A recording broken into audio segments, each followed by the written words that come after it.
everyone, Christina here for Card Player TV, coming to you from the 2009 NBC National Heads Up Poker Championship. We are now all the way through round 2. Round 3 is next. The clubs and spades bracket has just come to an end, and the winners include Paul Waska over Don Cheadle and Vanessa Russo over Phil Ivey, who we talked to right after her match. She'll be facing Paul Waska. Alright, Vanessa, we talked with you yesterday, and you said that Phil Ivey was one of the people you obviously didn't want to see, but you defeated him. So tell me how the match went.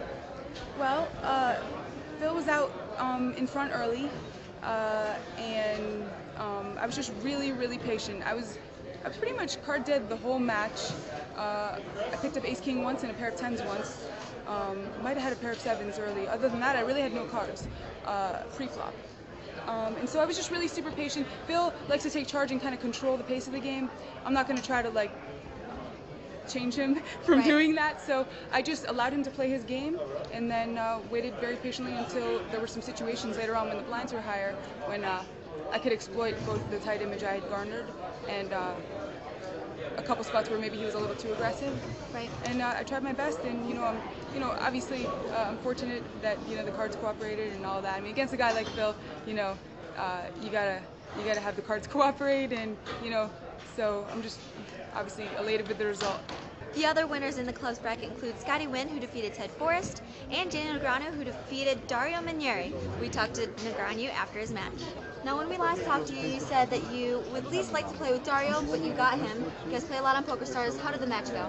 It was a lot of fun. I mean, Dario keeps you on your toes, My sort of strategy going in was to try to trap him and let him bluff off in a big spot. Before the match, I was telling him, dude, I know you're going to bluff, I know you're going to bluff. It was a little bit of the reverse psychology stuff. I had a lot of that going on. And then the last hand, it was just the perfect setup. I decided if I ever had a really big hand, I was going to try to let him hang himself and play it in an awkward way, and that's exactly what I did. And he got it all in. He says, "It's a bluff." I'm like, sweet. All right. So you didn't have to worry about him drawing out then at that point? Well, no, he had 4 outs. He actually made a move where he came queen 4-3. He check called. Turn was a jack. He check raised all in. I had 2 kings and called, and he had the 8-10 he peeled with, and then so he needed a 9, and no 9 came. All right. So now you're going to play the winner of Scotty Wynn or Ted Forrest. Any preference? Okay. Normally I don't have major preference, but in this case I probably do. Ted's kind of scary. He's pretty good. Scotty's good too, but I think Ted's better at heads up because he's got more experience. And I have a much better read on Scotty's game than I do Ted's, so I think the matchup would be better for me if it's Scotty. But if it's Ted, I've got a trick for Ted that will blow your mind. I can't tell you because he'll listen, but I have one specific trick that I can't wait to use. I can't tell you. We'll tell you after the match. Exactly, that's what I was going to say. The players moving on in the spades bracket include John Joanna, who defeated Gabe Kaplan, probably because of my advice. Elke Graspier, who defeated Alari Sahamis, Tom Dwan, who defeated Barry Greenstein, and Phil Hellmuth, who defeated the last qualifier, Jeffrey Ishbia. We talked to Hellmuth after the match. All right, Phil, it's good to see you got an UltimateBet.net hat. We had an issue yesterday. Now, you beat the only qualifier to make it out of the first round. Yesterday, you said you didn't play as well as you should have. How was today's match? I played a really good match. I was very lucky. I raised with 2 queens. He called me. It came queen 8-3.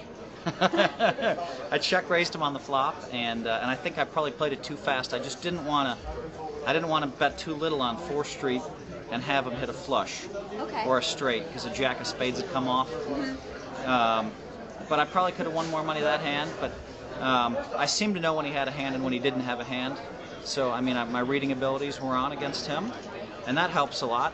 I mean, one hand it came 5, 6, 7. I had 8, 9 in the big blind, and that's always nice. And I check raised him 4,000, and he re-raised me 4,000.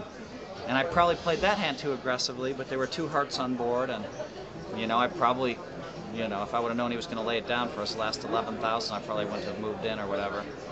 But I played good, and 2 down, 4 to go. Definitely. Okay, so up next you have Tom Dwan, the rematch everyone has been rooting for. What are your thoughts on that match? Everyone has been rooting for it, and what I told my wife last year before the match is it's going to go really quickly or it's going to be a great match. Right. Now, he made it go quickly last year when he shoved with 2 tens early, but I felt like I couldn't do any better than that. I was 4.5-to-1 favorite for all the money. Right. This year he's a different player. He's a better player. I think he's a great player, and I think it's going to be a different match. All right, well, good luck. We'll be back with updates from round 3. I'm Christina for Card Player TV.